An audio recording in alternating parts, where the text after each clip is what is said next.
소설이 딱 덮었을 때의 제발 그렇게 해주시기 제발이요? 네, 해주시기 바랍니다. 스토리텔링의 기본 법칙이라 할 수 있는 대표적인 법칙들을 우리가 직접 필사도 하고 또 정리도 하면서 복습하는 시간을 가졌는데요. 나의 본래의 서체에서 변화를 준다는 게 두려울 수도 있겠지만 우리 항상 캘리그라피는 뭐다?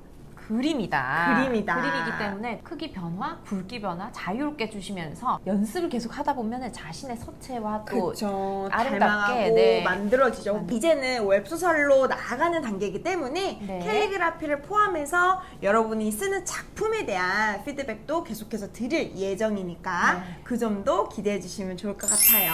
엔딩. 네, 맞습니다. 기승전결에서 결. 엔딩은 그렇죠. 결에 해당이 됩니다. 문장이 끝나는 이 소설이 딱 덮었을 때의 그 마지막 문장, 사실 그거에 대한 여운이 네. 그리고 그 엔딩, 내가 바랬던 엔딩일까? 혹은 내가 생각지도 못한 뭐 새드 엔딩이라고 하는 네. 것처럼 슬픈 결말일까? 아니면 모두가 바라는 해피엔딩? 뭐 즉 행복한 결말이 될지 이런 것도 좀 고민하게 되고 네. 뭐 설마 했던 반전의 일이 네. 일어나기도 하고 결말은 정말 항상 색다르게 다가오는데요. 네. 그 결말에 따라서 또 연재가 되느냐 안 되느냐 그렇죠. 또 결정이 내기도 하죠. 그래서 드라마로 예시를 또 가볍게 네. 한번 들어볼게요. 모범택시라는 이제 이재훈 배우가 네. 나온 드라마가 진행이 되는데 저는 보면서 결말이 나올 것 같지가 않은 거예요. 뭐 끝이 네. 가고 있는데도 뭐 10화가 넘어가는데 오늘 10간이죠. 10화가 넘어가는데도 얘기가 끝날 것 같지가 않은 거예요. 그러다가 뉴스가 나오더라고요. 시즌2 확정. 그러니까 그래서 저는 생각했죠. 아, 그러면 지금부터는 우리가 뭐 지난 시간부터 계속 얘기해오고 있는 일명 떡밥. 네. 떡밥들이 쏟아지겠구나 라고 저는 생각을 하고 있었어요. 네. 그리고 지금 시즌2를 전 기다리고 있는 팬 중에 하나인데요. 네네. 그렇게 엔딩에서 일명 열린 결말, 독자들이 결말을 열리게, 그러니까 네. 즉 상상할 수 있게 하는 것도 요즘 트렌드, 그러니까 요즘에 유행하는 결말 중에 하나인 셈이죠. 네. 그래서 오늘은 엔딩, 즉 결말에 대한 모든 것을 배운다 이렇게 생각하시면 될 것 같아요. 이제 캐릭터 네. 이야기했고 주제 선정, 주제 선정도 했죠. 네. 기승전결 따졌고, 그리고 이 22가지 스토리텔링 법칙도 배웠으니까 네. 우리 정말 오늘까지 하면은 이제 거의 정말 개념은 다 잡혀간다. 네. 이런 생각이 드네요. 맞습니다. 자, 오늘의 어떻게 보면 한 줄 요약을 하자면 이렇게 될 것 같아요. 준비되셨나요? 같이 네. 읽어볼까요? 엔딩이 엔딩이 아닌 2차 창작. 창작이란 말이 좀 어려운데 좀 쉽게 네. 설명해 주실까요? 창작. 창의성을 발휘해서 만든다라는 맞습니다. 말이 되겠습니다. 엔딩은 보통 영어로 치면 엔드, 끝이잖아요. 네, 끝이죠. 근데 끝이 아니라 새로운 시작이 될 수 있다. 네. 그래서 엔딩이 아닌 2차 창작이라는 제목으로 오늘 본격적으로 또 이야기해볼까 합니다. 네. 2가지 사례를 준비해봤어요. 여러분들이 한 번쯤 포스터로 봤을 법한, 네. 아니면 영화로도 접했을 법한 사례들을 가져왔는데요. 네. 혹시 말리피센트 아시나요? 말리핀센트. 네. 모습이 딱 생각이 나요. 그거의 마녀. 느낌이 막 나고. 네, 포스터 띄워주실 건가요? 네, 띄워드리겠습니다. 네, 보면 이 안젤리나 졸리 배우예요. 굉장히 유명한 그쵸? 미국의 배우겠죠? 네. 영미권 배우인데, 할리우드 배우인데, 원래는 잠자는 숲속의 미녀, 네. 잠자는 숲속의 공주라고 하는 잘 알려진 스토리 아시죠? 잠자는 숲속의 공주, 보통 어떻게 끝나던가요? 공주는 잠을 자고 있는데 왕자의 이제 사랑으로 입맞춤으로 네, 깨어나게 깨어나는 뭐 그런 굉장히 단순하면서도 그렇지만 행복하게 끝나는 네, 현실성이 조금 떨어지는 그런 그쵸. 내용이죠. 하지만 우리 기억나시나요? 조커랑 할리퀸과 같은 캐릭터 배울 때 네. 오히려 악역, 네. 악역의 역할을 하는, 즉 라이벌 관계의 역할을 하는 배우들이 그 역할의 캐릭터들이 굉장히 비중이 커지고 있다. 네. 이렇게 설명을 드린 바가 있는데, 맞습니다. 잠자는 숲속의 공주, 잠자는 숲속의 미녀 생각하면 우리는 뭐 미녀나 왕자, 공주와 왕자만 생각하지만 그 속에 있던 공주를 괴롭히던 네, 악역이 있었죠. 그리고 그 악역이 주인공이 된 영화가 바로 이 영화인 것입니다. 자, 즉 이 작품은 우리가 기존에 알고 있던 권선징악을 조금 뒤집었다라고 평을 받고 있는데요. 네. 권선징악, 우리 주제 배울 때 다뤘던 단어인데 혹시 기억나시나요? 네. 권선징악 무슨 뜻이었죠? 답 알려주실까요? 권선징악. 선량함을 권장하고. 그렇죠. 네. 그러니까 우리는 보통 악을 벌한다. 그렇죠. 보통의 작품이라면 네. 그냥 흥부와 놀부가 있으면 착한 흥부가 상을 받고 네. 나쁜 놀부가 벌을 받는 받는다. 네, 이렇게 권선징악의 주제가 정말 흔하게 소설에는 많았었는데 네. 이제는 악역 캐릭터에도 조커와 같은 캐릭터에도 관심이 많아지고 또 지금 이 공주를 괴롭혔던 이 말리피센트와 같은 마녀, 쉽게 말하면 마녀라고 지칭이 되는 이 캐릭터가 주인공이 되는 작품이 돼요. 네. 그래서 오히려 그냥 왕자의 입맞춤으로 깨어나는 공주로 끝나는 그런 엔딩이 아니라 네. 또 새로운 시작이 될 수 있는 아예 새로운 작품인 창작. 네, 그래서 엔딩이 아닌 뭐라고요? 2차 창작. 네, 여러분들의 작품에는 정말 2차, 3차, 4차를 넘어가는 큰 그림을 그리는 작품으로 도약하시기를 저희는 응원하고 있습니다. 네.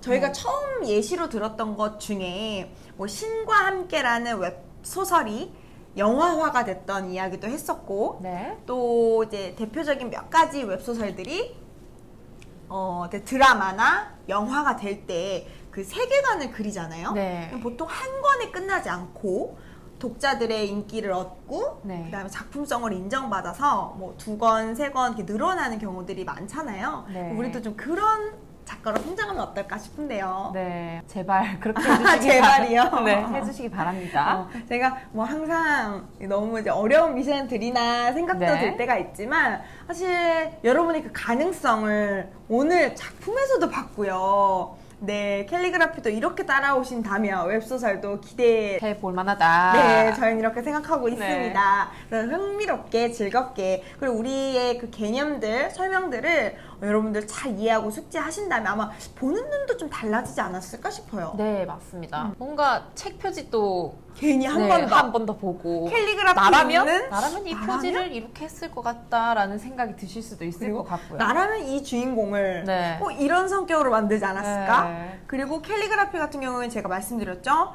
뭐 제가 오늘 다른 또 예시로 가지고 왔습니다만 캘리그라피 전용 이제 노트인데 아예 이름도 당연히 캘리그라피로 이렇게 만들어져 있고요. 네. 그리고 원래는 이건 이제 민무늬의 커피잔인데 요즘 다 캘리그라피 네. 형태로 커피잔을 만드는 케이스들도 경우들도 굉장히 많아졌죠. 네. 즉 일상에서 여러분이 보는 눈이 달라지지 않았을까? 이런 생각도 좀 드네요. 맞습니다. 자, 그럼 두 번째 사례로 넘어가죠. 혹시 이 영화 보셨습니까? 크루엘라? 아직 보지는 못했습니다. 네, 여러분들 보셨나요? 이게 사실 영화관에 가기가 좀 꺼려지는 부분도 있지만 네. 그래도 우리 거리두기 지금 우리 수업도 이렇게 진행하는 것처럼 되게 안전한 영화관에서 볼 수 있다면 또 네. 이 영화를 좀 추천을 드리고 싶습니다. 이 영화의 원작이 어디서 온지 아세요? 강아지가 막 떠오르는데요. 강아지가 많이. 네. 사실 근데 고양이 키우시잖아요. 맞아요. 강아지보다 고양이 좋아하시는 집사님이신데 여러분들 네. 강아지나 고양이 좀 키우거나 좋아하시나요? 저는 사실 동물을 그렇게 좋아하는 편이 아니었는데 네. 우리 집사님을 만나면서 매일 사진을 올려주니까 네. 괜히 정이 들더라고요. 네. 되게 스며들더라고요. 네. 그래서 이런 것들 양며 드셨네요. 네, 양며 들었어요. 네. 그래서 여러분들께 저희도 이제 캘며드는 네. 작업들을 계속해서 하고 있는데 네. 아마 그래서 뭐 캘리그라피 간판이나 뭐 과자 봉지에서 캘리그라피가 많다 보니까 그런 네. 것도 보시게 되고 북커버 특히 웹소설 컨텐츠가 올라가는 플랫폼 좀 많이 들어가게 되시죠? 네, 웹툰만큼 좀 많이 들어가게 되지 않을까 생각도 드는데요. 네. 크루엘라라는 작품은 101마리의 달마시안이라고 굉장히 유명한 네. 디즈니 애니메이션에서 시작이 되었습니다. 보면 정말 다 전박이 달라요. 네. 어떻게 그 주인은 다 구분을 하는지. 그쵸.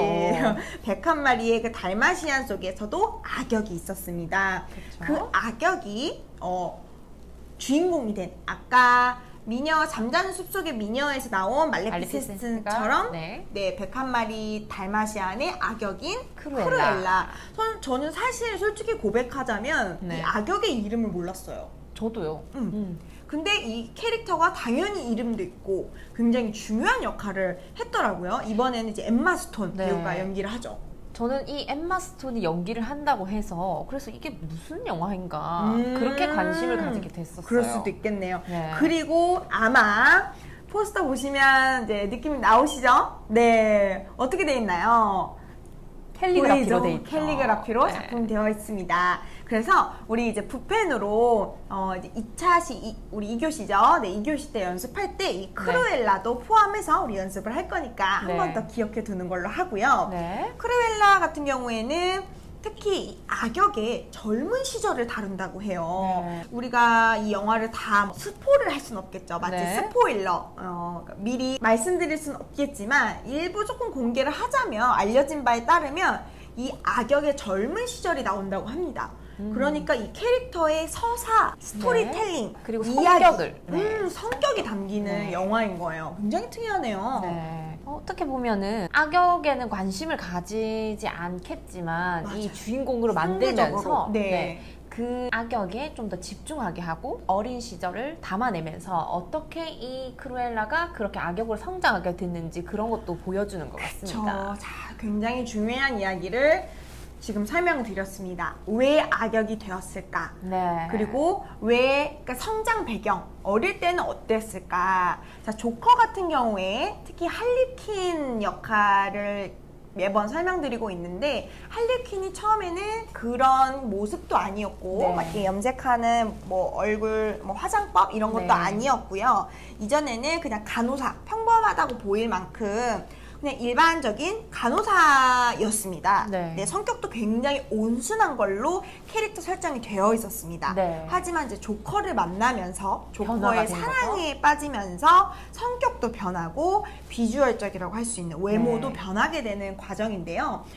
작가가 처음에는 그 할리퀸의 역할에 있어서 비중도 작게 잡았고 악역으로 성장할 수 있는 가능성도 작게 잡았다고 해요. 적게 잡았는데 점점 관심을 많이 받아가면서 악역으로 그리고 확실한 악역, 캐릭터, 성격을 이제 서사하고 이제 부여한 거죠. 크루엘라도 마찬가지지 않을까 싶어요. 네, 맞습니다. 크루엘라도 크루엘라를 주인공으로 만들게 되면서 사람들의 관심을 받게 됐기 때문에 좀 더 디테일하게 캐릭터 설정을 하게 되고 스토리텔링을 만들어가게 된 거죠. 스토리가 이어지는 것을 이제 스토리텔링이라고 일명 표현을 하고 있는데 좀 영어 표현이긴 하지만 우리가 굉장히 좀 익숙하게 봐야 될 웹소설을 공부하는 입장에서는 스토리텔링이라는 이 5글자가 좀 캘리그라피처럼 익숙하게 와닿았으면 하고 합니다. 그래서 두 번째로 이제 크루엘라 살펴보았고요. 악역이 설정됐다는 건 단순히 악역이 주인공이 돼서 의미 있다기보다는 우리가 관심을 가졌던 그 101마리의 강아지를 넘어서는 다른 대상이 주인공이 되었다는 점에서도 색다른 것 같아요. 앞전에 배웠던 내용과 조금 연결되는 부분도 없잖아 있는 것 같은데 기존의 편견을 버려라 이런 부분들이나 내가 생각하는 이야기를 쓰지 말라 했던 거 그런 내용이 담긴 작품이라고 볼 수 있겠어요. 편견을 벗어난다는 거 사실 어렵습니다. 우리가 강조를 해드리지만 저희도 습관대로 하는 행동들이 있잖아요. 그리고 편견대로 하는 행동들이 얼마나 많겠습니까? 캘리그라피 제가 입문하고 저만의 캘리그라피 이제 문체, 그림체를 만들어가는 과정에 있어서도 제 처음에 글씨체가 잘 안 버려지더라고요. 꽤 오랜 시간이 걸렸는데 여러분들은 정말 빠르게 습득하고 계신 편에 속해요. 그래서 나만의 것을 버린다는 것 그리고 새로운 것을 받아들인다는 것 쉽지 않은 일인데 우리 지금 잘하고 있다고 칭찬 한번 드리면서 세 번째 작품 넘어가도록 하겠습니다. 세 번째 작품은 한 번쯤 봤을 작품이라고 생각을 해요. 앞에 첫 번째, 두 번째 작품보다는 세 번째는 뭐죠? 스파이더맨 유니버스입니다. 스파이더맨은 사실 배트맨처럼 굉장히 시리즈가 많잖아요. 배우도 계속 바뀔 정도로 그러다가 어느 순간 스파이더맨의 악역 역할이 나와요. 깜장색의 네. 스파이더맨. 그러니까 원래 우리는 스파이더맨 하면 빨강, 네, 파랑, 빨강, 거미줄 파랑. 이렇게 하는데 스파이더맨의 악역이 될 수 있는 이제 캐릭터들이 점점 생기면서 네. 시리즈가 늘어나는. 그래서 제목에서도 뉴 유니버스라고 했듯이 뭔가 새로운 세계관, 네, 새로운 세계관에, 세상, 네. 새로운 세계를 만들죠. 네. 스파이더맨이 언제 시작됐는지 혹시 아세요? 깜짝 놀랐어요. 여러분들 들으시면 깜짝 놀라요. 여러분이 태어나기 한참 전, 저희보다도 한참 전, 네. 1962년에 태어났다고 해요. 그래놓고 21년이 된 거니까 몇 년인가요? 거의 뭐 50년이 네. 넘어가는 느낌인데요. 꾸준하게 사랑을 받는다는 거. 그리고 근데 늙진 않네요. 부럽다. 네. 여러분 부럽네요. 네. 다양한 모습으로 이 마치 짱구나 네. 코난과 같은 캐릭터처럼 늙지 네, 않습니다. 늙지 않고. 계속 1학년이고 네. 계속 어린이 네. 유치원에 다니는 것처럼. 네. 그래서 이런 그 사파가 있다고 해요. 이전의 스파이더맨 모습부터 지금까지의 스파이더맨 모습까지를 네. 쭉 그려봤을 때 그림체도 바뀌지만 성격도 바뀌고 네. 스토리텔링이 바뀐 점들. 그래서 21세기 즉 오늘날의 스파이더맨은 정말 또 많이 달라졌으니까 네. 앞으로 이어질 스파이더맨을 기대하게끔 만드는 네. 거죠. 네. 한 가지 우리가 이제 엔딩 바꾸기를 본격적으로 가기에 앞서서 네. 캐릭터에 대한 얘기를 조금 더 해보자면 네네. 이런 상상을 했다고도 합니다. 스파이더맨의 배우는 모두 백인종이었어요. 네. 백인인데 만약에 흑인 스파이더맨이면 어떨까? 네. 이런 것들이죠. 최근 이제 넷플릭스에서 상영된 이제 모 드라마에서는 그 상류층을 표현하는 이제 시리즈 드라마가 있는데 네. 미국의 드라마 법이 개정이 되면서 드라마의 그 인종, 특히 미국은 다인종 국가지 않습니까? 네. 대표적인 다인종 국가다 보니까 흑인의 비율을, 황인종의 비율을 몇 % 이상 배우로 채용해야 된다라는 게 법적으로 정해졌다고 합니다. 네. 그런 식으로 우리가 스토리텔링을 하고 캐릭터를 짤 때도 다인종을 좀 표현해보면 어떨까? 네. 그것만으로도 캐릭터에 큰 변화를 주는 게 아닐까라는 네. 생각도 드네요. 맞습니다. 저도 예고편으로 한번 봤는데 이렇게 표현이 될 수도 있구나. 워낙 이전에는 전부 다 백인들로만 채워진 그런 중세 할리우드 작품이 되게 많았으니까요. 중세 작품이나 이런 것들이 다 백인종으로 다 되어 있는 것들을 많이 봤지만 다른 황인종도 나오고 이런 모습들이 많이 보이니까 피부색에 따라서 또 우리가 예전에는 차별이 있었는데 네. 그 차별을 깨는 편견을 깨는 작품들이 네. 정말 많아지고 있다는 점을 우리가 꼭 알아야 될 것 같습니다. 최근에 이제 해리포터 거의 이제 마지막 작품쯤에 네. 그 이름이 무슨 진첸총인가? 뭐 이런 이름이 들어가는 여성 캐릭터가 나와요. 네네. 해리포터를 좀 짝사랑하게 되고 해리포터도 그 여자애를 마음에 좋아하게 되는데 정확한 이름은 이제 자막으로 꼭 넣어드리도록 네. 하겠습니다. 그 배우를 설정하면서 아시아 팬들, 특히 한국 팬들이 화가 많이 났어요. 왜냐면 그 꼭 황인종 배우를 쓸 때 이름을 꼭 그런 이름을 썼어야 했는가? 조금 비하의 의도가 있지 않을까라고 해서 그 해리포터의 작가 조앤 롤링이 사과를 했죠. 그런 의도가 전혀 없었다. 네네. 하지만 이거는 그 우리가 작품 활동을 하면서 조사를 많이 하고 연구를 많이 해야 된다는 말을 많이 했잖아요. 네네. 특히 SF 할 때는 맞아요. 거의 과학자의 수준으로 공부를 해야 그쵸. 된다 말씀드린 것처럼 우리가 이제는 다인종 다국가, 다국적 시대라고 할 만큼 우리 지구촌에서 살고 있잖아요. 지구촌 시대죠. 그래서 지금 사실 코로나도 우리 나라만의 문제가 아니듯이 전 세계 문제가 된 것처럼 환경 문제도 모두의 문제가 되었고 음식도 모두 공유할 수 있고 우리나라에서 전 세계 음식을 맛볼 수 있는 것처럼 우리가 작품 활동을 할 때 혹시나 인종에 대한 차별적 요소는 없을지 아니면 또 편견이 담긴 글을 쓰진 않을지를 스스로 좀 점검할 필요는 있다라는 생각. 좀 어려운 이야기지만 그것도 한번 정리를 해드릴 기회가 있으면 좋겠다 생각했는데 여러분들이 해외 진출하실 수도 있으니까요. 그럼요. 작품들이요. 물론입니다. 특히 이 웹소설 작품의 경우에는 특히 더 번역이 되어서 또 그쵸? 출판이 되고 하다 보니까 그런 네. 관점도 한번 생각을 해보죠. 네. 엔딩이 아닌 2차 창작에 대한 이야기를 조금 나눠봤습니다. 네. 그리고 본격적으로 이어지는 직접 엔딩을 엔딩까지? 바꿔보는 네. 시간과 또 켈리 붓펜이 또 필요한 시간이 있으니까요. 엔딩을 바꿔야 되기 때문에 네. 창작을 좀 해야 되거든요. 네. 그러면 환기를 좀 시키고 와야 될 것 같아요. 우리 다음 시간 또 건강하게 만나도록 하죠. 다음 시간에 건강한 모습으로 다시 만나요. 안녕. 안녕.